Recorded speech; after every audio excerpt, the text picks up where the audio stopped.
TB ಡ್ಯಾಂಗೆ ತಾತ್ಕಾಲಿಕ gate ಅಳವಡಿಕೆ success ಆಗಿದೆ. ಮೊದಲ ಸ್ಟಾಪ್ ಲಾಕ್ ಗೇಟ್ ಅಳವಡಿಕೆ ಯಶಸ್ವಿಯಾಗಿರೋದು. ಇವತ್ತು ಮತ್ತೆ ಗೇಟ್ ಅಳವಡಿಕೆ ಕಾರ್ಯ ಆರಂಭ ಆಗುತ್ತೆ. ಡ್ಯಾಮ್ ತಜ್ಞ ಕನ್ನಯ್ಯ ನಾಯ್ಡು ನೇತೃತ್ವದಲ್ಲಿ ಅಳವಡಿಕೆ ಕಾರ್ಯ. ಕ್ರಸ್ಟ್ ಗೇಟ್ಗೆ ಪರ್ಯಾಯವಾಗಿ 5 ಸ್ಟಾಪ್ ಲಾಕ್ ಗೇಟ್ ಅಳವಡಿಕೆ ಆಗುತ್ತೆ. ಅಂದರೆ 5 ಎಲಿಮೆಂಟ್ಗಳ ಇನ್ಸ್ಟಾಲೇಷನ್ ನಲ್ಲಿ ನಡೆಯುತ್ತೆ. ನಿನ್ನೆ ರಾತ್ರಿ ಮೊದಲನೇ ಸ್ಟಾಪ್ ಲಾಕ್ ಗೇಟ್ ಅಳವಡಿಕೆ ಕಾರ್ಯ ಯಶಸ್ವಿಯಾಗಿದೆ.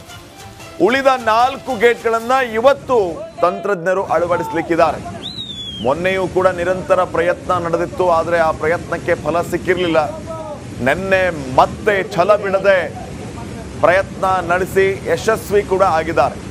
ಈ ಹಿನ್ನೆಲೆ ಅಲ್ಲಿ ಸಂಭ್ರಮವನ್ನು ಕೂಡ ತಾವು ಗಮನಿಸ್ತಾ ಇದ್ದೀರಿ.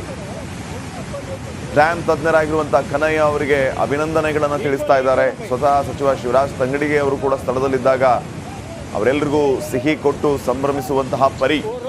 ಯಾಕೆಂತಂದ್ರೆ ನೀರು ವ್ಯರ್ಥವಾಗಿ ಹರಿತಾ ಇತ್ತು. 80,000 ಕ್ಯೂಸೆಕ್ ಔಟ್ಫ್ಲೋ ಇತ್ತು. ಸದ್ಯಕ್ಕೆ ಈ ಎಲಿಮೆಂಟ್ಸ್ಗಳ ಇನ್ಸ್ಟಾಲೇಷನ್ ಇಂದ ಆ ವ್ಯರ್ಥವಾಗಿ ಹರಿಯುವ ನೀರು ಸ್ಟಾಪ್ ಆಗುತ್ತೆ.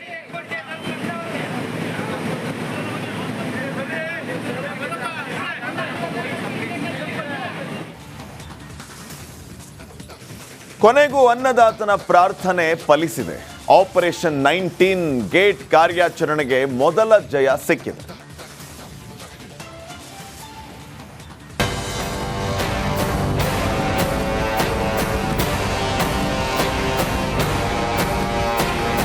ಟಿಬಿ ಡ್ಯಾಮ್ ಕಲ್ಯಾಣ ಕರ್ನಾಟಕದ ಜೀವನಾಡಿ.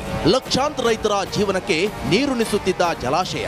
ಆದರೆ ಯಾರದ್ದೋ ಎಡವಟ್ಟಿಗೆ ಕೊಪ್ಪಳದ ಟಿಬಿ ಡ್ಯಾಂನ 19ನೇ ಗೇಟ್ ಮುರಿದು ಲಕ್ಷ ಕ್ಯೂಸೆಕ್ ನೀರು ಪೋಲಾಗ್ತಿದೆ.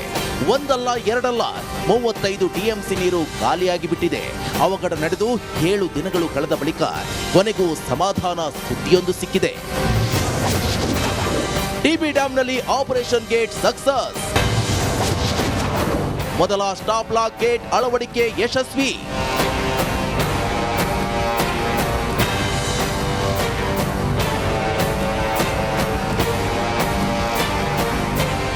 ಶತಾಯಗತಾಯ ಟಿಬಿ ಡ್ಯಾಮ್ ನೀರನ್ನ ಉಳಿಸಿಕೊಳ್ಳೋಕೆ ಅಧಿಕಾರಿಗಳು ಹರಸಾಹಸ ಪಡ್ತಿದ್ದಾರೆ. ಕ್ರಸ್ಟ್ ಗೇಟ್ ಮಾಂತ್ರಿಕ ಕನ್ನಯ್ಯ ಅಂಡ್ ಟೀಮ್ 3 ದಿನದಿಂದ ಊಟ ನಿದ್ದೆ ಬಿಟ್ಟು ಶ್ರಮಿಸುತ್ತಿದೆ. ಶ್ರಮಕ್ಕೆ ಸಿಕ್ಕ ಪ್ರತಿಫಲ ಎನ್ನುವಂತೆ ಮೊದಲ ಸ್ಟಾಪ್ ಲಾಕ್ ಗೇಟ್ ಅಳವಡಿಕೆ ಯಶಸ್ವಿಯಾಗಿದೆ.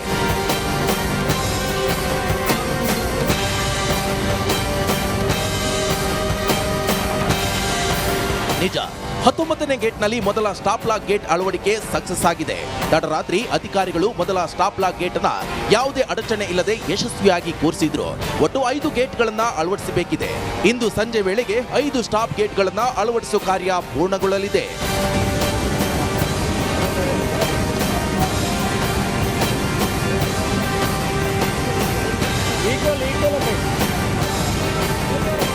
ಇನ್ನು ಆಪರೇಷನ್ 19ನೇ ಗೇಟ್ನ ಮೊದಲ ಹಂತದ ಕಾರ್ಯಾಚರಣೆ ಯಶಸ್ವಿಯಾಗ್ತಿದ್ದಂತೆ ಅಧಿಕಾರಿಗಳು ಸಿಹಿ ಹಂಚಿ ಸಂಭ್ರಮಿಸಿದ್ರು. ಸಚಿವ ಸಮೀರ್ ಅಹಮದ್ ಸಿಎಂ ಸಿದ್ದರಾಮಯ್ಯಗೆ ಕರೆ ಮಾಡಿ ಮಾಹಿತಿ ಕೊಟ್ಟರು.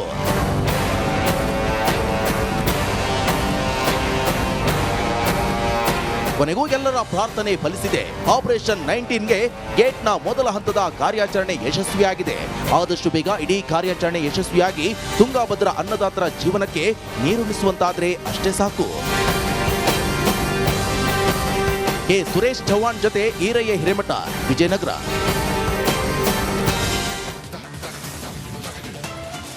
ಅಂಕೋಲಾದ ಶಿರೂರು ಗುಡ್ಡ ಕುಸಿತ ದುರಂತ ನಡೆದು 1 ತಿಂಗಳಾಯಿತು.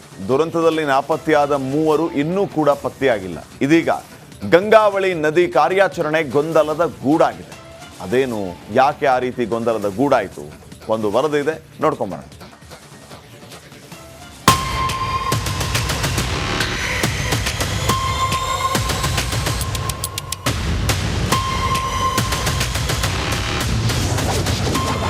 ಗೊಂದಲದ ಗೂಡಾದ ಆಪರೇಷನ್ ಶಿರೂರು. ಲಾರಿ ಮೇಲೆತ್ತಲು ಆಲದ ಮರವೇ ತೊಡಕು.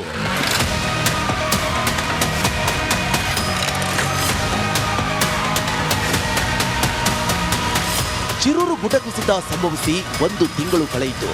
ಕೇರಳ ಮೂಲದ ಚಾಲಕ ಅರ್ಜುನ್, ಲಾರಿ ಹಾಗೂ ಶಿರೂರು ಮೂಲದ ಇನ್ನೂ 2 ಪತ್ತೆಯಾಗಿಲ್ಲ.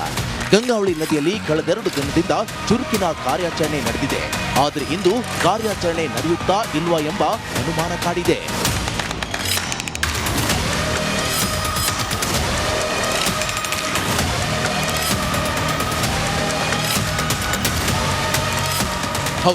ಗಂಗಾವಳಿ ನದಿಯಿಂದ ಲಾರಿ ಮೇಲೆತ್ತಲು ಆಲದ ಮರ ಅಡ್ಡಿಯಾಗಿದೆ. ಹೀಗಾಗಿ ನದಿಯಲ್ಲಿ ಬಿದ್ದಿರುವ ಆಲದ ಮರ ಎತ್ತುವ ಕಾರ್ಯಾಚರಣೆ ನಡೀತಾ ಇದೆ. ಈ ಮಧ್ಯೆ ಗ್ಯಾಸ್ ಟ್ಯಾಂಕರ್ ಒಂದೇ ಇಲ್ಲ, ಇನ್ನು ಲಾರಿಗಳು ಇದೆ ಎನ್ನಲಾಗ್ತಿದೆ. ಒಂದು ಟ್ರಕ್ ಇದೆ, ಬೆಂಜ್ ಟ್ರಕ್ ಇದೆ ಅಂತ ಅಂದ ಮೇಲೆ ಅದರ ಬಿಡಿ ಭಾಗಗಳು ಪತ್ತೆ ಆಗಿದೆ. ಹಾಗಾದ್ರೆ ಅದು ಯಾವ ಗಾಡಿದು? ಇನ್ನೊಂದು ಗಾಡಿ ಏನಾದರೂ ಇದೆಯಾ?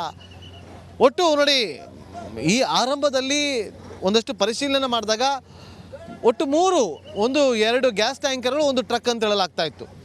ಆ ಗ್ಯಾಸ್ ಟ್ಯಾಂಕರ್ದ ಅದು ಅಂತೇಳಿ ಈಗ ಕನ್ಫರ್ಮ್ ಅನ್ನ ಮಾಡ್ಕೊಳ್ಬೇಕು.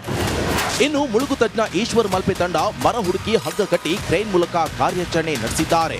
ಯಾಕೆಂದ್ರೆ ಮರದ ಅಡಿಭಾಗದಲ್ಲಿ ಸಹ ಈಗ ನಾನೀಗ ಕಟ್ಟಿದ ಭಾಗ ಎಲ್ಲ ಮಣ್ಣಿನ ಅಡಿಭಾಗದುಂಟು ಮರ.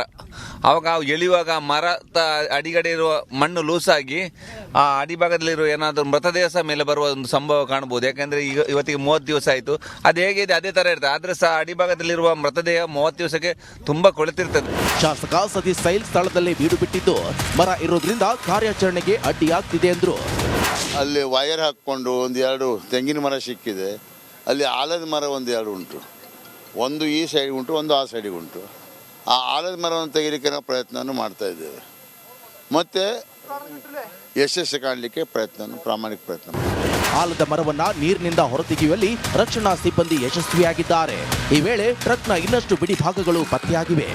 ಈ ಒಂದು ಜಾಗದಲ್ಲಿ ಪತ್ತೆಯಾಗಿರುವಂಥ ಒಂದು ವಸ್ತುಗಳೇನಿದೆಯಲ್ಲ, ಇದು ಟ್ರಕ್ದೆ ಅಂಥೇಳಿ ಈಗ ಮುನಾಫ್ ಅವರು, ಲಾರಿ ಮಾಲೀಕರಿದ್ದಾರೆ, ಅವರು ಕನ್ಫರ್ಮ್ ಕೂಡ ಮಾಡಿರುವಂಥದ್ದು.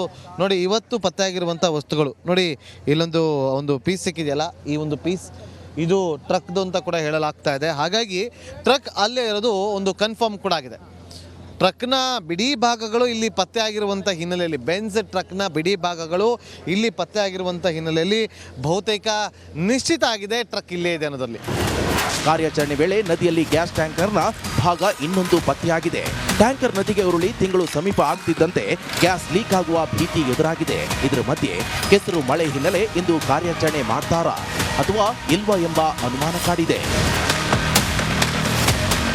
ನಾಗೇಂದ್ರ ಬಾಬು ಜೊತೆ ಶೇಷಗಿರಿ ಮುಂಡಳ್ಳಿ, ರಿಪಬ್ಲಿಕ್ ಕನ್ನಡ, ಕಾರವಾರ.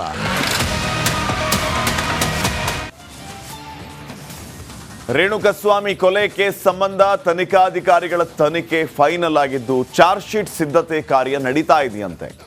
ಈ ಮಧ್ಯೆ ಕೆಲ ಆರೋಪಿಗಳ ಸ್ಥಾನ ಅದಲು ಬದಲು ಕೂಡ ಆಗಿದೆಯಂತೆ. ಯಾಕೆ ನೋಡೋಣ ಬನ್ನಿ.